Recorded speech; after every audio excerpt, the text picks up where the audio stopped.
Well, joining us live from Paris is Max Keiser, the financial expert. Max, we were speaking to someone earlier about how this alleged fraud was indicative of wider instability in the financial system. But I think you have an idea of it being more of an analogy or perhaps a metaphor.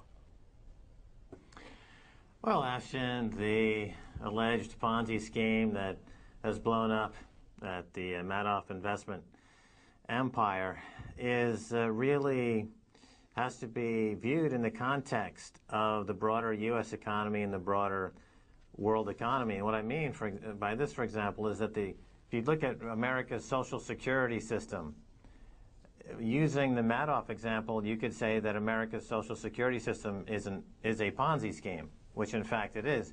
The retirees who draw benefits are being funded by the workers who are paying into the system now. There is no fund in the American so-called Social Security fund. It's just a Ponzi scheme. It's new people paying in, paying off retirees. As the economy unravels and as this global crisis becomes more profound, the American Social Security system will in fact take the biscuit as the world's biggest Ponzi scheme. It's a $50 trillion Ponzi scheme. I think when you add up all the liabilities ultimately, and you can make the same case for. But isn't the point about that? Isn't that a point about that there's a astronomical amount of time, and that they can keep doing it because until the sun explodes, maybe. Well, what's kept it going has been 25 years worth of growth, so-called.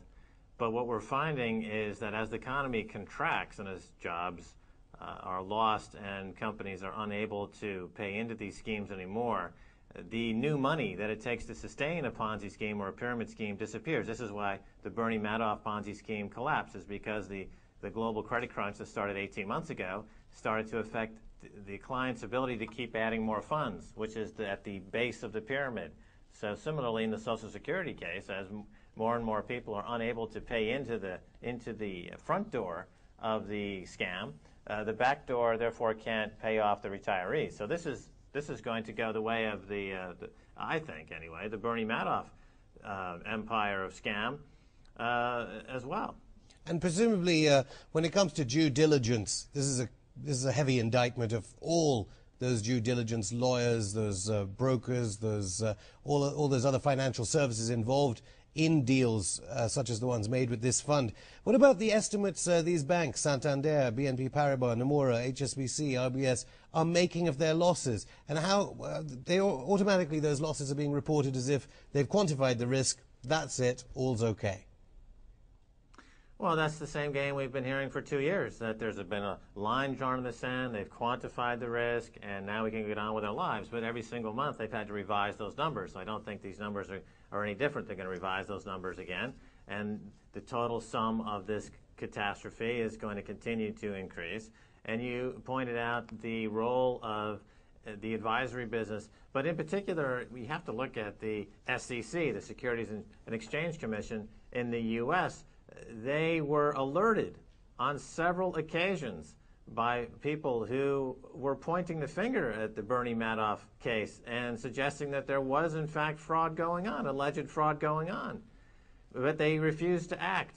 And we made a film about this a couple of years ago that showed that the SEC is, in fact, a captured regulator. It's in the pocket of the industry. They're not an independent regulator, the SEC. And you could make the case for the CFTC also, which just passed a whole slew of exotic box office futures contracts that they're working on. What poppycock, what nonsense, as if Hollywood needs to blow up along with Bernie Madoff and Enron. It's absurd, but these regulators are not independent regulators. They're well, of course, bought and they're just not independent.